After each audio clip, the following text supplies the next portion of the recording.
Welcome to Frenchy Tales. Make your learning journey fun and exciting with engaging stories.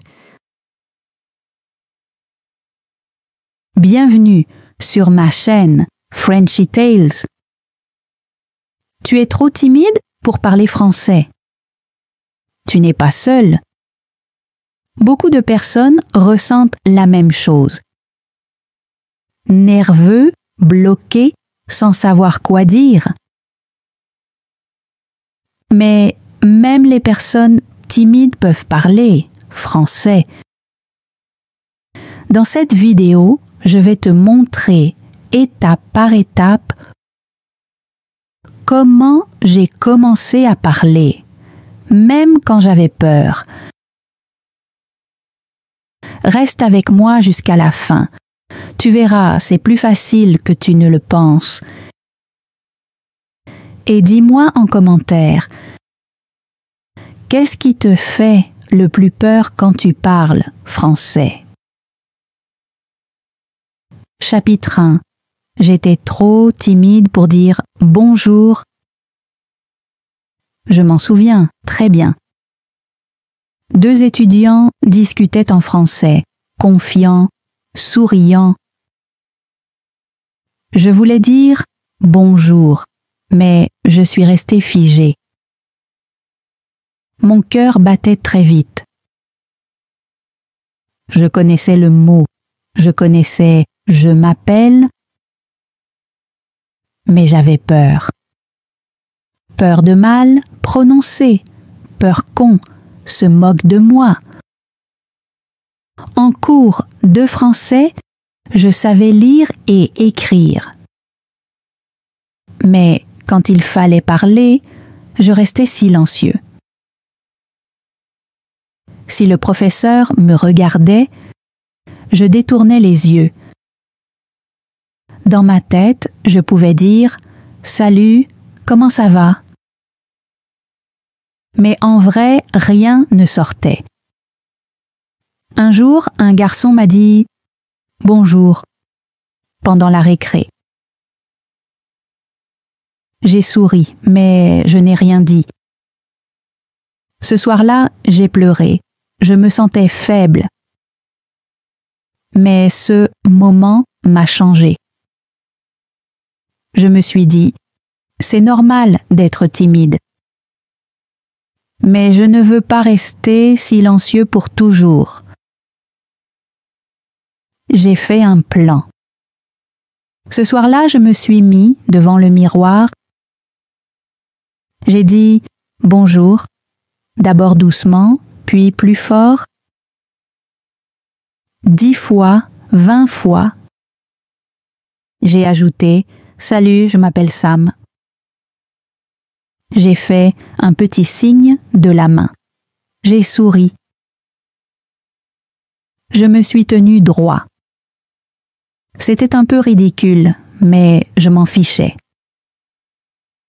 Le lendemain, j'ai vu quelqu'un que je connaissais. J'ai pris une grande inspiration et j'ai dit « Bonjour ». Il a souri et m'a répondu. Ce petit moment m'a donné de la force. J'étais toujours timide, mais j'avais commencé. Ce jour-là, j'ai compris. Tu n'as pas besoin d'être fluide pour commencer. Tu as juste besoin d'un mot courageux. Alors si tu as peur, je te comprends. Mais fais-moi confiance. Commence par un mot. Bonjour. Et maintenant, laisse-moi te montrer ce qui m'a aidé ensuite. Chapitre 2. Je voulais parler, mais j'oubliais tout. Après avoir dit bonjour, j'étais fière. Le lendemain, je voulais aller plus loin. Comment ça va? Je l'avais répété plein de fois avant d'aller à l'école. Mais quand j'ai vu quelqu'un, j'ai tout oublié. J'ai juste souri. je n'ai rien dit. Plus tard, j'étais frustrée. C'était juste 3 mots, mais je n'arrivais pas à les dire. Ce jour-là, j'ai compris une chose. Parler français, ce n'est pas juste une question de mots, c'est une question de peur. La peur bloque ton cerveau. Même si tu sais quoi dire, elle le cache. Elle te murmure « Ne parle pas ». Tu vas te tromper. Reste tranquille. Et je l'écoutais. Ce soir-là, je me suis demandé pourquoi j'oubliais. La réponse était simple. Je voulais être parfait. Mais cette envie m'empêchait de parler. Alors j'ai fait une nouvelle promesse. C'est normal d'oublier, c'est normal d'être timide. Mais je ne vais pas abandonner. J'ai recommencé à m'exercer devant le miroir. Comment ça va? Ça va bien, merci. Et toi? Le lendemain, j'ai réessayé. J'ai dit « Bonjour ». Il m'a répondu « Bonjour ». Puis j'ai demandé « Comment ça va ?» Il a répondu « J'ai figé, mais j'ai réussi à dire « bien ». Ce n'était pas parfait, mais c'était vrai. Et j'en étais fière. J'ai aussi appris une autre chose. Ton cerveau et ta bouche doivent travailler ensemble. La peur les sépare, mais la pratique les reconnecte. Alors, j'ai continué à m'exercer, 10, 20, même 50 fois. J'ai aussi appris à parler plus lentement. Ça m'aidait à rester calme. Oui, j'oubliais encore des mots. Je faisais encore des erreurs. Mais je continuais. Je souriais. Et les gens le voyaient. Ils me souriaient. Ils m'aidaient. Mes phrases étaient simples, mais elles étaient à moi. Et c'est ça qui compte. Alors, si toi aussi, tu oublies tout quand tu veux parler, ne t'inquiète pas. Ça arrive à tout le monde. Même maintenant, j'oublie parfois. Mais je ne m'arrête pas. Et toi non plus, tu ne dois pas t'arrêter. La prochaine fois que tu oublies un mot, dis simplement « Désolé, j'ai oublié le mot ». C'est du français, c'est du courage. Parler, ce n'est pas être parfait, c'est oser. Même quand c'est dur, même quand tu as peur, essaie quand même. C'est comme ça qu'on progresse. Chapitre 3. Mes 3 phrases magiques. Après avoir appris à dire bonjour et comment ça va? Je voulais dire plus, mais je ne savais pas quoi.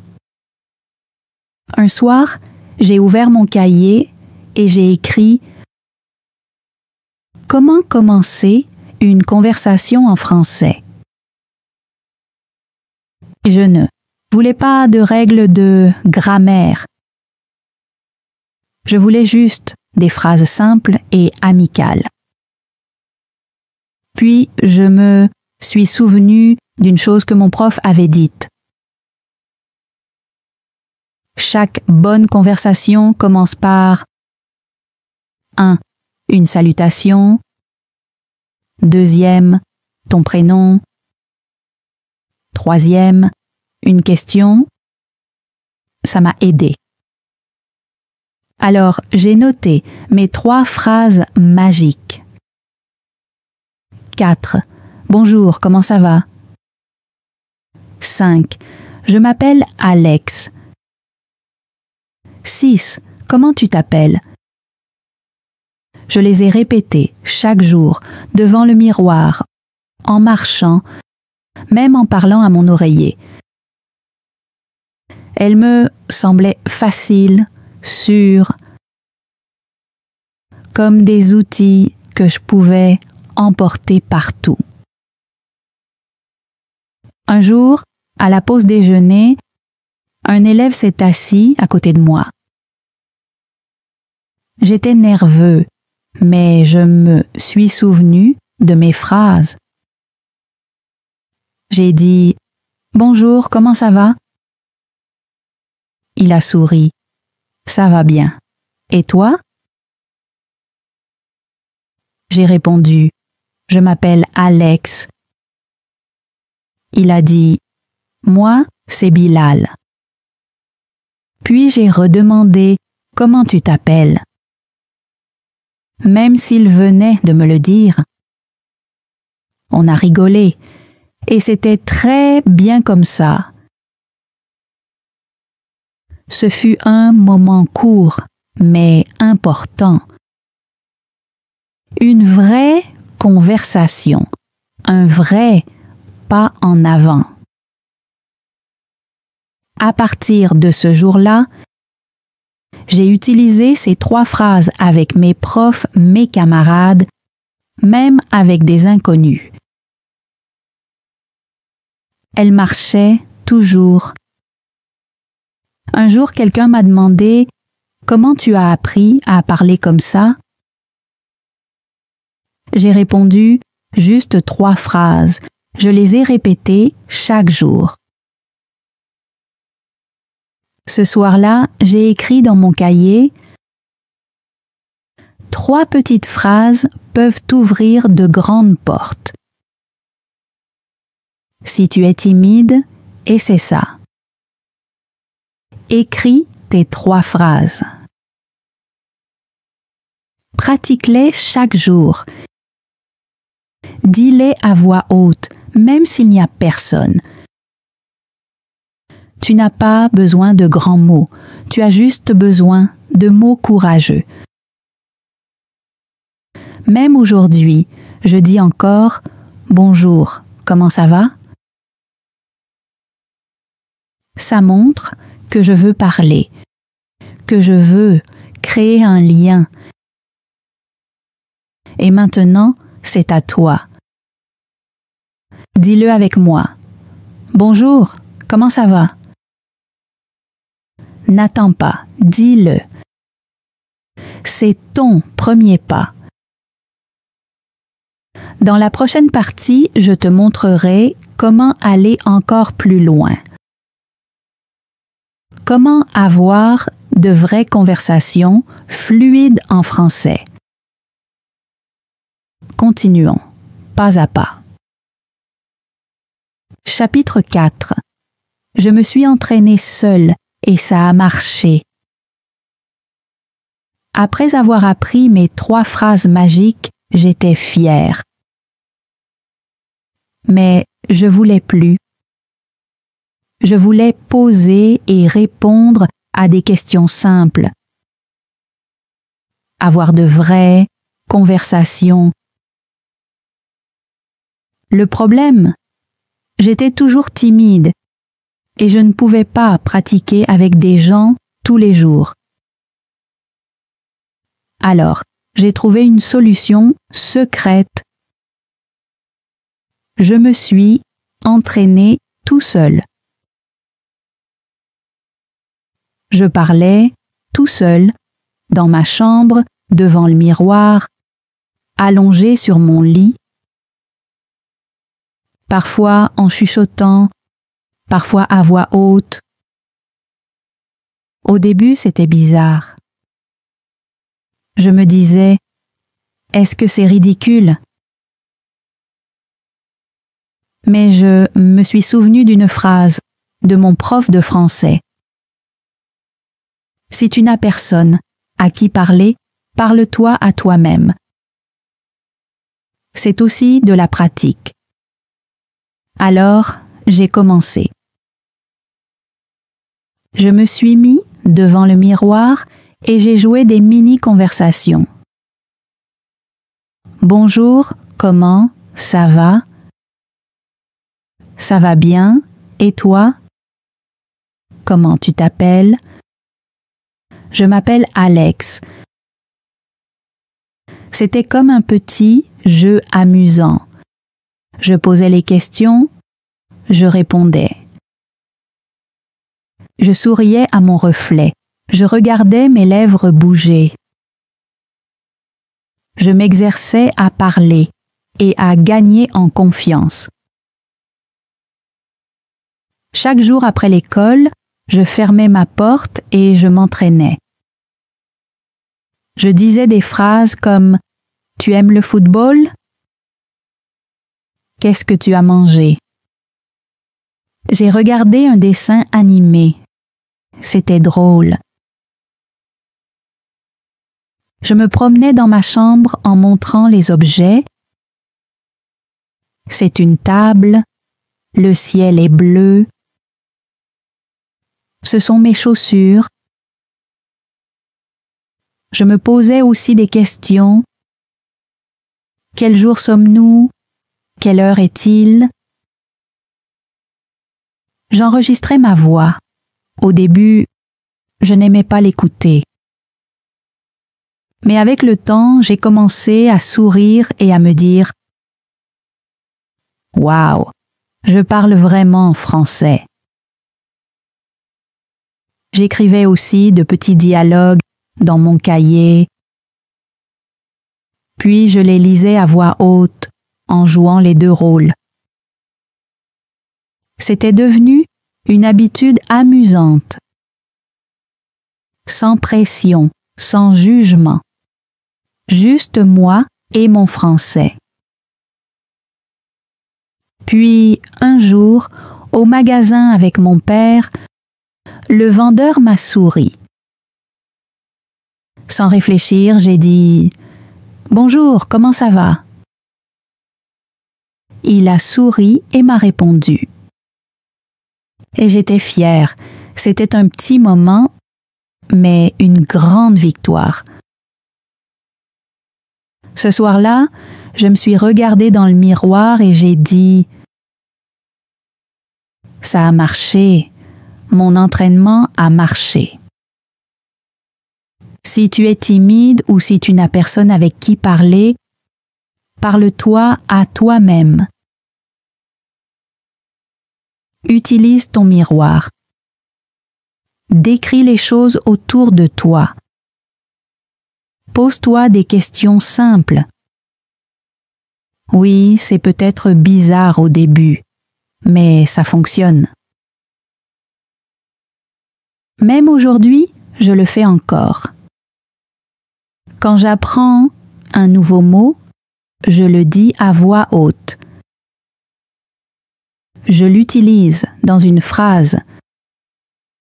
Je le répète jusqu'à ce que ça devienne naturel. C'est comme ça que ton cerveau et ta bouche deviennent plus forts. Chaque personne qui parle avec confiance a déjà parlé à un miroir. Tu n'es pas seul, tu progresses, continue. Et dans le prochain chapitre, je te raconterai ce qui s'est passé quand j'ai enfin utilisé mon français dans une vraie conversation. C'était effrayant, excitant et je ne l'oublierai jamais. Chapitre 5. Ma première vraie conversation en français. J'étais nerveux.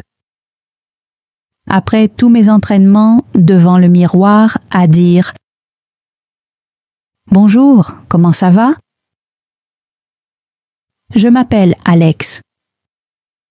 Comment tu t'appelles? Ma voix était plus forte, je me sentais prêt. Mais il restait une chose que je n'avais jamais faite. Parler vraiment en français avec une vraie personne. Un matin doux, j'ai vu un nouvel élève assis tout seul. Il avait l'air nerveux. Quelque chose en moi m'a dit « Parle-lui ». Mais la peur m'a dit « Et si tu fais une erreur ?» Je me suis figée. Puis j'ai pris une grande inspiration. Je suis allée vers lui, les mains qui tremblaient, la bouche sèche, le cœur qui battait fort. J'ai dit « Bonjour ». Il a levé les yeux. « Bonjour », a-t-il répondu.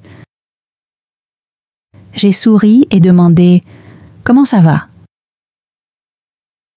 Il a dit « Ça va ?» Puis j'ai dit « Je m'appelle Alex, et toi ?» Il a souri. « Je m'appelle Imran. » Et voilà. Ma première vraie conversation en français. C'était court, ce n'était pas parfait, mais c'était réel. On s'est assis ensemble. J'ai demandé « C'est ton premier jour ici ?» Il a répondu « Oui, je suis nouveau. » J'ai souri. « Pas de souci, je peux t'aider. » Il avait l'air content. Ce moment a tout changé pour moi. Je suis entrée en classe avec confiance. J'ai levé la main, j'ai souri davantage. Plus tard, à la pause déjeuner, Imran m'a dit « Merci d'avoir parlé avec moi, j'étais nerveux. » J'ai ri et répondu « Moi aussi. » Ce petit moment est devenu une amitié. On parlait français tous les jours. On faisait des erreurs, on riait, on apprenait ensemble.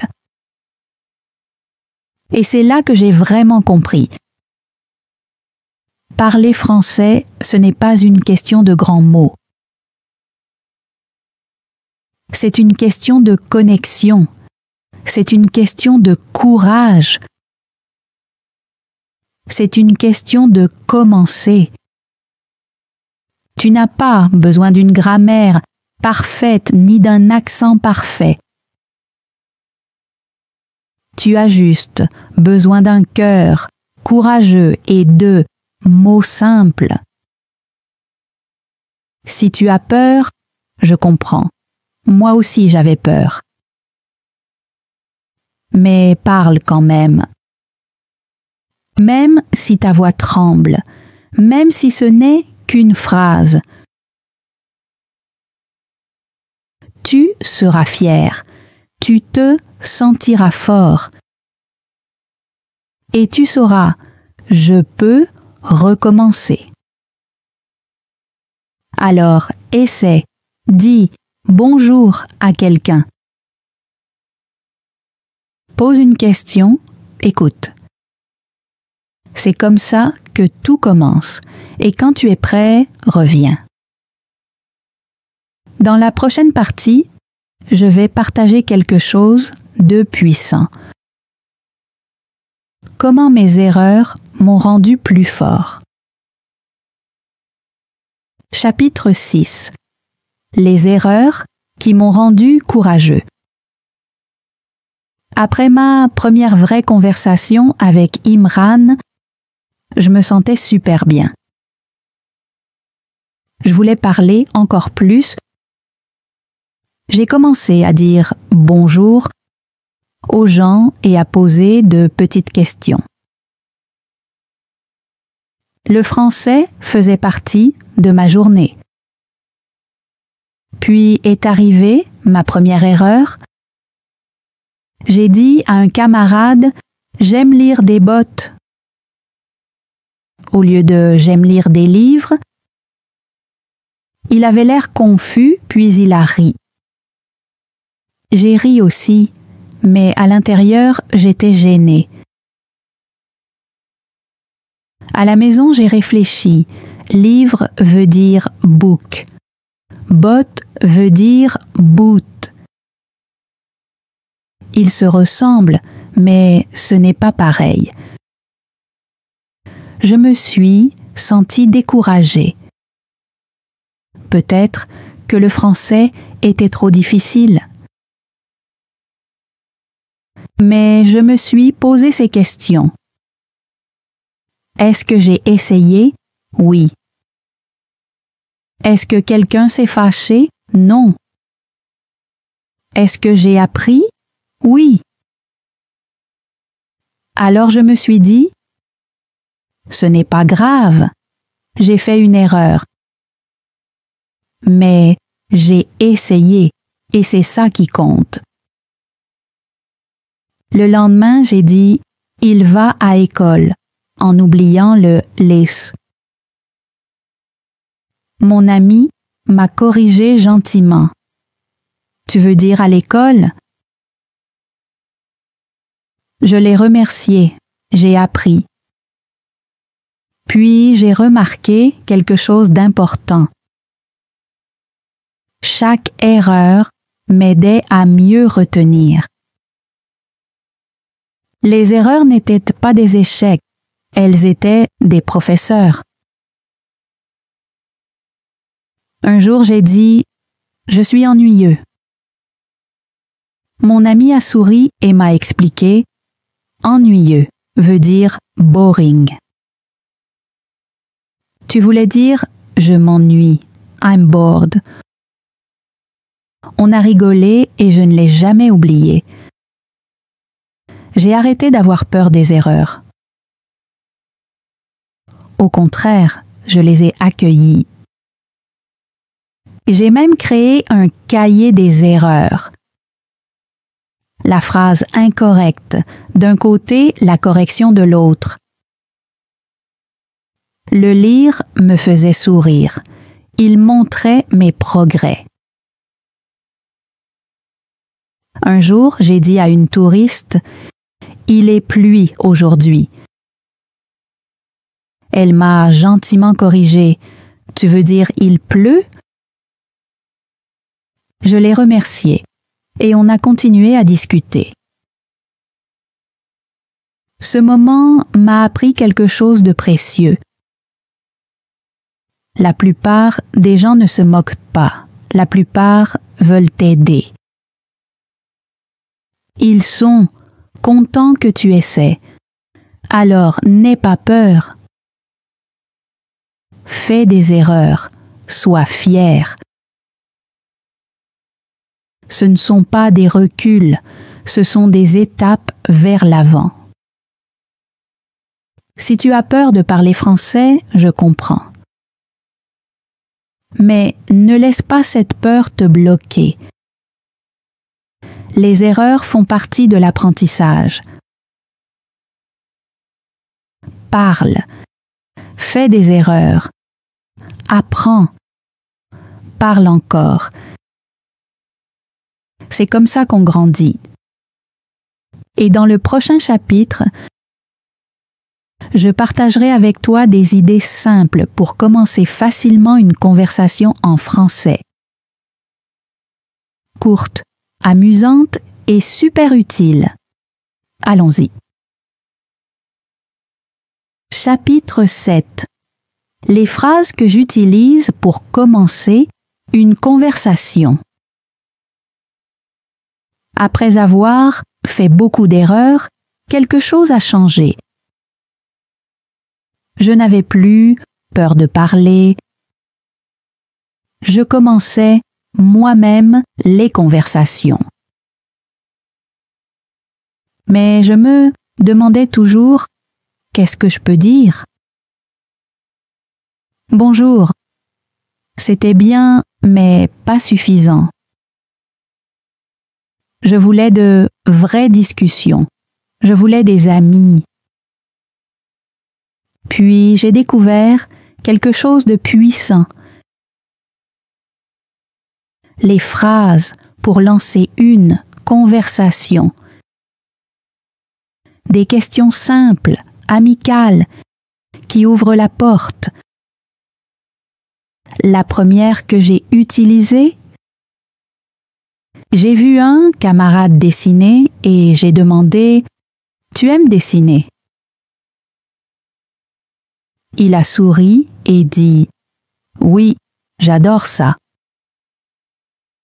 J'ai ajouté « Ton dessin est très beau. » Cette seule question a lancé une vraie conversation. Ce soir-là, j'ai écrit dans mon cahier « Tu aimes la musique. Tu aimes le foot. Tu aimes la pizza. Tu aimes l'école. » Elles étaient simples, mais puissantes. Faciles à répondre, pleines de curiosité. Une autre fois, j'ai demandé « Quelle est ta matière préférée ?» Elle a dit « Les maths ». J'ai répondu « Moi, j'aime le français ». On a souri, parlé et on est devenus amis. J'ai ajouté d'autres phrases. Ton film préféré? Ta couleur préférée? Ton plat préféré? Puis, j'ai compris. Les gens aiment parler d'eux-mêmes. Pose une question, écoute, puis une autre.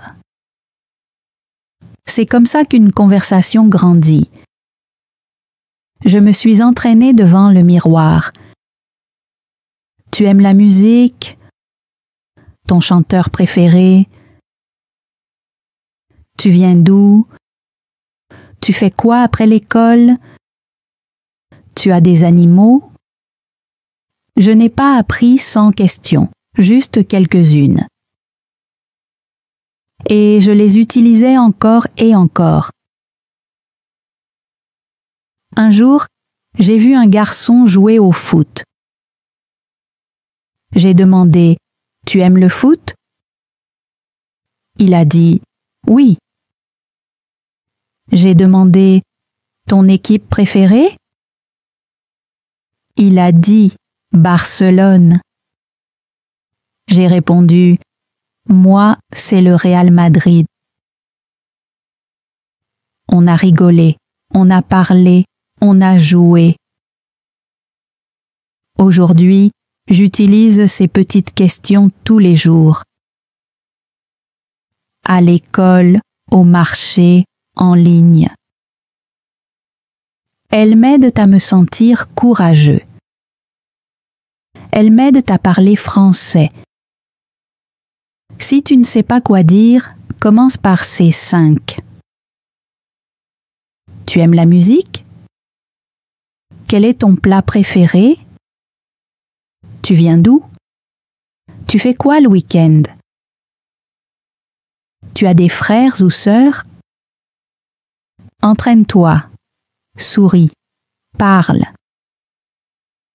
Si quelqu'un ne répond pas, ce n'est pas grave, réessaie. Tu apprends, tu progresses. Tu fais quelque chose de formidable. Et dans le prochain chapitre, je vais te montrer comment continuer la conversation. Que dire après ta première question? Apprenons ça maintenant. Chapitre 8. Comment faire durer une conversation? Commencer une conversation, c'était super. Je pouvais poser des questions comme « Tu aimes la musique ?» Et les gens répondaient Mais ensuite, silence. Je ne savais plus quoi dire. C'était comme démarrer une voiture sans savoir conduire. Un jour, j'ai demandé « Quelle est ta couleur préférée ?» Elle a dit « Bleu ». J'ai dit « Cool ». Et plus rien. La conversation s'est arrêtée trop vite. Alors je me suis demandé que dire après la première question. J'ai trouvé 2 étapes simples. Étape 1. Poser une question de suivi. Étape 2. Dire quelque chose sur moi. Je les ai notées dans mon cahier. Les questions de suivi aident beaucoup. Pourquoi? Ah bon? Depuis quand? C'est cool. Raconte-moi. Elles montrent que tu t'intéresses et la discussion continue. J'ai testé. Quel est ton sport préféré?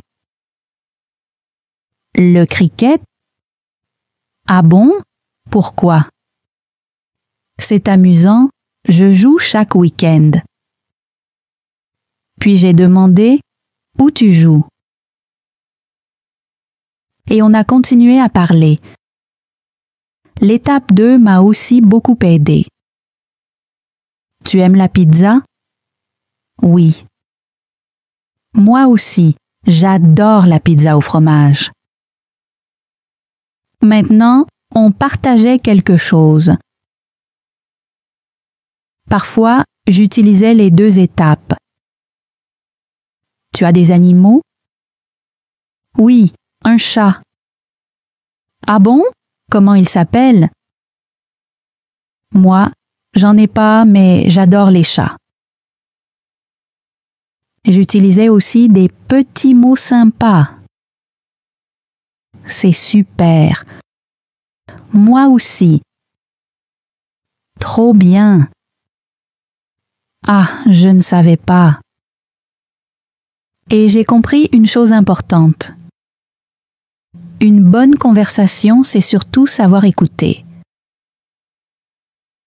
Souris, hoche la tête et dit « Et après ?» Bientôt, je pouvais parler 1 minute, puis 3, puis 5. Un jour, une prof m'a dit « Tu parles très bien maintenant. » J'ai souri et répondu « J'ai juste continué. » C'est ça le secret. Pas de grands mots, juste des petits pas. Alors, si tes conversations s'arrêtent trop vite, souviens-toi. Pose une question de suivi. Partage quelque chose sur toi. Entraîne-toi aujourd'hui avec un miroir, un ami ou ta famille. Et dans le prochain chapitre, je vais partager quelque chose d'encore plus fort. Comment ces petites conversations m'ont rendu plus confiant et plus sociable. Chapitre 9. Du silence à sociable. Ma confiance grandit. Je me souviens des jours silencieux. Je restais seule. Je ne parlais pas. Le français me semblait un mur. Mais petit à petit, ça a changé. J'ai appris à commencer des conversations. J'ai appris à les faire durer. J'ai fait des erreurs, mais j'ai continué. À l'école, je disais « Bonjour ». Je demandais « Tu as passé une bonne journée ?» Je rejoignais les discussions de groupe. D'abord j'écoutais, puis je parlais. Je riais, je me sentais enfin à ma place. Un jour, une prof m'a dit « Tu parles bien maintenant. Avant, tu étais si silencieux. » J'ai souri. J'ai commencé avec un mot et je n'ai jamais arrêté. Ce moment m'a montré tout le chemin parcouru. J'ai même aidé d'autres élèves timides. Je leur disais « C'est normal, j'étais comme toi ». Je partageais mes 3 phrases préférées. Je leur disais de s'entraîner, de continuer. Un jour, mon ami Imran m'a dit « Tu parles beaucoup maintenant, tu étais si timide. » J'ai ri. Je tremblais. Mais je suis content de l'avoir fait. Bientôt, je lisais des poèmes, je parlais sur scène. J'étais encore nerveux, mais je le faisais. Les gens applaudissaient. Le français est devenu une partie de ma vie. J'écoutais des chansons, je regardais des dessins animés, je parlais seule. Je rêvais même en français. Oui, une nuit, j'ai rêvé que je parlais français et que je souriais. Je me suis réveillé heureux. Si tu te sens silencieux aujourd'hui, souviens-toi. Ça ne durera pas toujours. Commence petit, parle, souris, grandis. C'était mon voyage, du silence à la sociabilité. Et ce peut être le tien aussi. Toi aussi, tu peux parler. Commence petit. Voici mon dernier message. Toi aussi, tu peux parler français. Peu importe où tu commences. Peu importe combien d'erreurs tu fais. Ce qui compte, c'est que tu continues. Commence petit, un mot, une question, une phrase. C'est comme ça que j'ai commencé. J'étais timide, j'avais peur. Mais j'ai commencé et je n'ai pas arrêté. Tu peux être nerveux, c'est normal. Même les gens fluides ont été débutants. Parle un peu chaque jour, dis « bonjour ». Parle à ton miroir. Chante une chanson, pose une question à un ami. Chaque mot est un progrès. Chaque erreur te fait grandir. Tu n'as pas besoin d'être parfait. Tu as juste besoin de commencer. Alors s'il te plaît, commence aujourd'hui. Dis une phrase, reviens demain. Écris une phrase en français dans les commentaires. Aime cette vidéo si tu crois en toi. Abonne-toi à Frenchy Tales. Ton voyage ne fait que commencer. Et moi, je serai là, avec toi, à chaque étape du chemin. Thanks for joining Frenchy Tales. Don't forget to like, subscribe, and keep learning through stories. See you next time.